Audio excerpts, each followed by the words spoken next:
పేద ప్రజలను ఆదుకోవడానికి గ్రామీణ ఉపాధి హామీ పథకాన్ని చాలా సంవత్సరాల కింద ఈ భారతదేశంలో తెచ్చుకోవడం జరిగింది.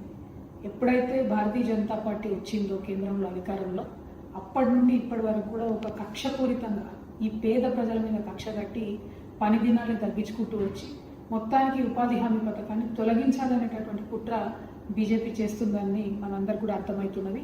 ఉదాహరణకు తీసుకుంటే కోవిడ్ తర్వాత 2021-22 సంవత్సరాల్లో మన తెలంగాణలో 14 కోట్ల పని దినాలను ఇవ్వగలిగితే ఇప్పుడు ఈ సంవత్సరం పోయిన సంవత్సరం చూసుకుంటే 7 కోట్ల పని దినాలకు తగ్గించడం జరిగింది. అంటే కంప్లీట్గా ఉపాధి హామీ పథకం అనేది ఇదివరకు చట్టంగా ఉండింది.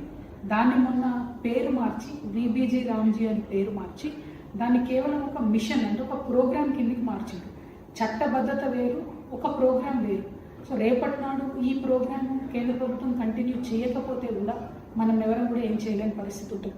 కానీ వాస్తవానికి ఉపాధి హామీ పథకం వల్ల గ్రామీణ ఆర్థిక వ్యవస్థ ఎంతో కొంత బాగుపడ్డదన్న విషయాన్ని, ఎస్పెషలీ కరువు ఎప్పుడైతే వస్తుందో ఆ సంవత్సరంలో పేద ప్రజలకు పిడికడ అన్నం పెట్టడానికి ఈ పథకం పనికొస్తుంది. కాబట్టి ఖచ్చితంగా ఈ పథకం కొనసాగించాలి.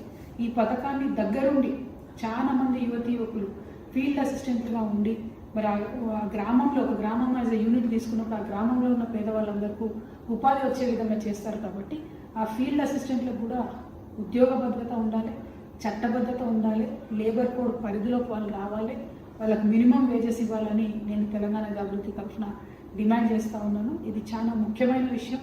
దయచేసి భారతీయ జనతా పార్టీకి ఇక్కడ నుంచి 8 మంది ఎంపీలు ఉన్నాం. ఈ ఎంపీలందరినీ కూడా నేను కోరుతా ఉన్నాను, మీరు మీ ప్రభుత్వంతో కొట్లాడండి. తెలంగాణ గ్రామాల్లో ఉండేటటువంటి అనేక మంది పేద ప్రజలకు అన్నం పెట్టేటటువంటి ఈ పథకాన్ని దాని చట్టబద్ధత తీసేసిండ్రు. మీరు ఇప్పటికే దాన్ని ఒక కార్యక్రమంగా చేసిండ్రు. నిధులు కూడా ఇస్తలేదు. ఇది చాలా అన్యాయం. ఆ ఫీల్డ్ అసిస్టెంట్లకు ఉద్యోగ భద్రత ఇవ్వాలి, ఈ చట్టానికి ఈ కార్యక్రమానికి నిధులు ఇవ్వాలని చెప్పి నేను డిమాండ్ చేస్తూ ఉన్నాను. Thank you.